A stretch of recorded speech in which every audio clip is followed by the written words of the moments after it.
relevant. Yeah. And leg lengthwise, so check their malleoli, so those two bones in there to see if they're even.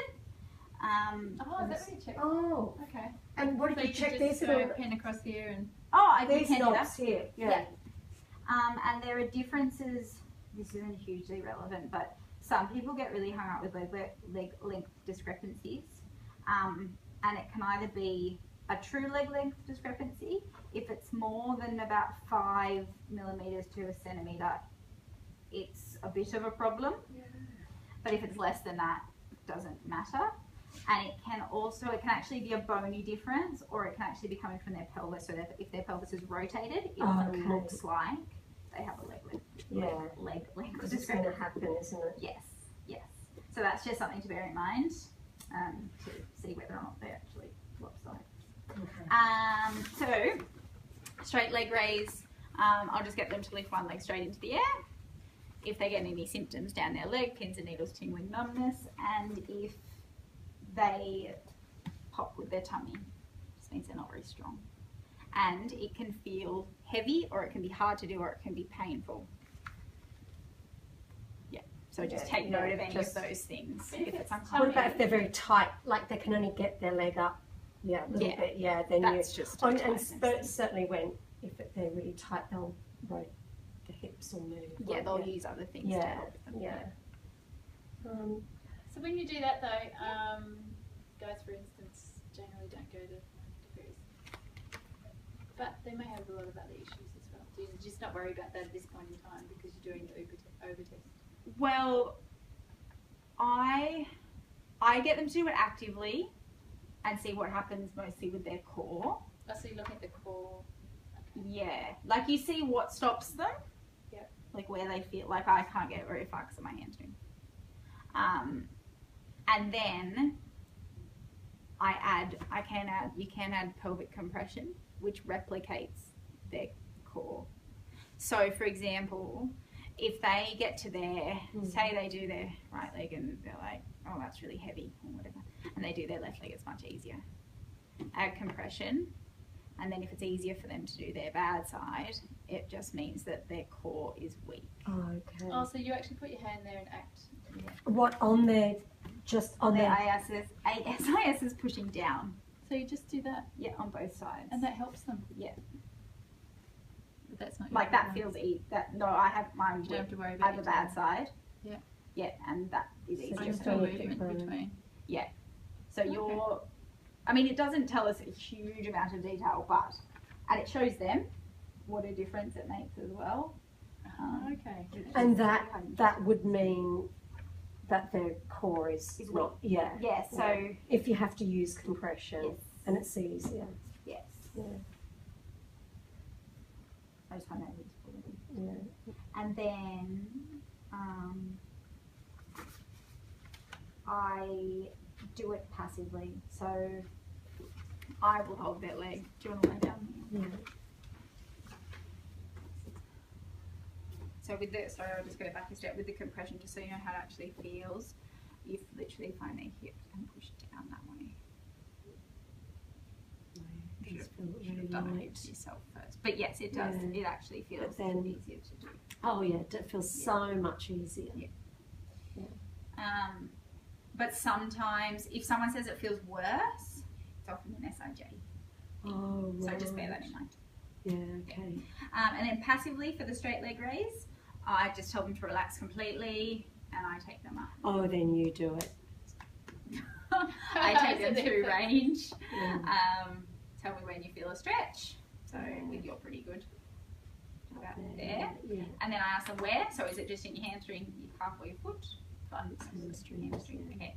And then neural wise, if you do that and it sends the stretch down into their foot or whatever, it just means their nerves are a little bit tight. Yes, that's all in the calf. Yeah. A lot of people ask about the neural, like they don't really understand what it is. Yeah. It I think often people think it's just muscular when it is actual neural tension. Yeah. And you can check upper limb neural as well. I get a lot of neural. So Yeah. I'm just wondering how you describe it to people because they do ask. So basically, there's a few different ways nerves can be tensioned.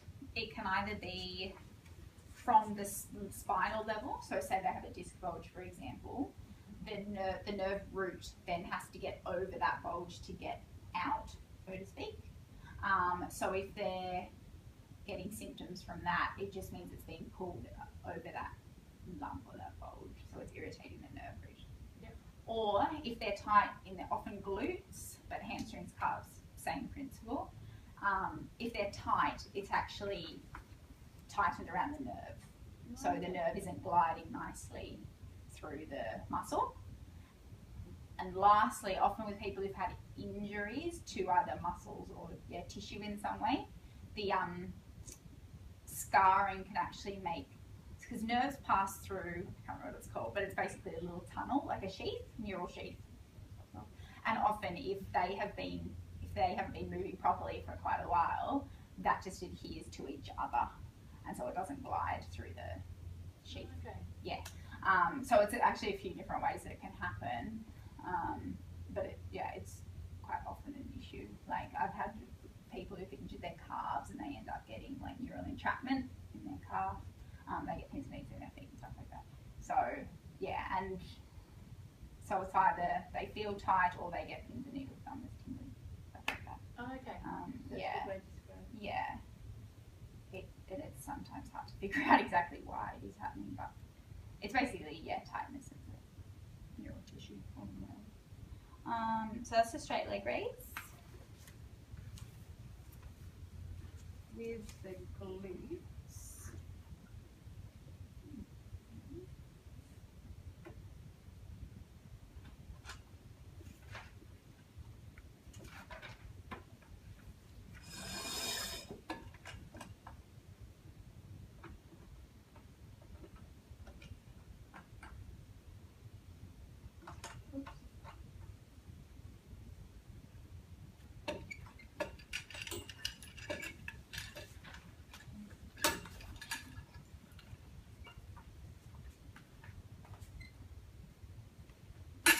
So with the glutes, I get them to lie at the end of the bed. So actually do hip flexors first. So I get them to sit right on the very edge of the bed as if they're just about to slide off. Pop a pillow in behind them. Take one knee up to your chest and have a lay back onto the bed. So they hold onto this leg. Sometimes this isn't very nice for backy people, so just be a little bit aware of that. And get them to relax their left leg. So in this position, you're measuring the hip flexor tightness of the left leg. Okay. And you can also eyeball the ITB from here as well. So if their ITBs are really tight, they might come out this way because it's tension through here. But generally speaking, you want a little bit of hip extension. So just the knee should be below the hip in this position, basically. So if the hip flexors were really tight, the knee would be up there, but you want the knee a bit lower. Yeah. But for people who are floppy, if they're really low, they're probably just extending through their lower back. So just watch their pelvis position. So it should be in neutral. It should be in neutral, yeah. That's what this is supposed to do. That's supposed to ground you. Yeah. But if they're particularly mobile, they'll just kind of go. Can I try that? Yeah, of course. Because my hip flexors are tight, just to feel it. Okay. So just sit right on the edge. Yeah, right on the edge. So grab one knee and then go back. And relax, let your left leg go floppy.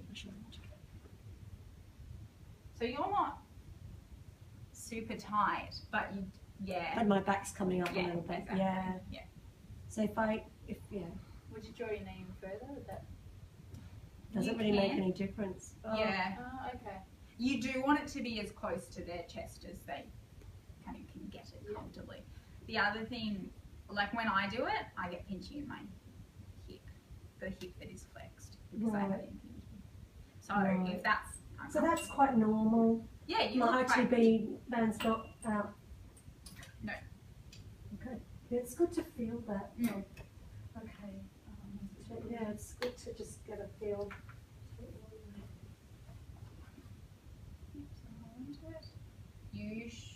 See, you're quite tight. Come down a bit further though. You're a little bit too high. Yeah, Opposite bone. yeah, like right at the edge. Otherwise, the bed blocks your extension, your hip extension.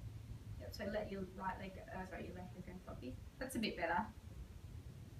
So she looks okay, doesn't she? She Yeah, does. she looks. Yeah. Concentrate. But if I Yeah, I was like trying to do, I'd be see, doing that. Yeah. And that's your pelvis and your back, giving you that extra range. So you should have your lower back, your pelvis neutral. Well, or you want them to imprinted. do what is normal Not what is first. normal. Natural tendency. Yeah, just Yeah. let them kind of lie into it. And then watch, and then ask them to go into neutral or imprint to hold it. Yeah, or like you said, you can get them to say draw your knee up a little bit further, but it may or may not make a difference for different. Oh, I can feel the thing. Yeah, that Right, brings you right. right, like your knee is almost in line. Yeah. So that's a lot tighter that side. So is that, but I feel my knee going out to the side as well. That means your ITB is tight. Yeah. It's just a nice easy one to. God, that's a good one, isn't it? Yeah, that's really good. So it's, what was it? There was a few things, wasn't there? There was the ITB. So the ITB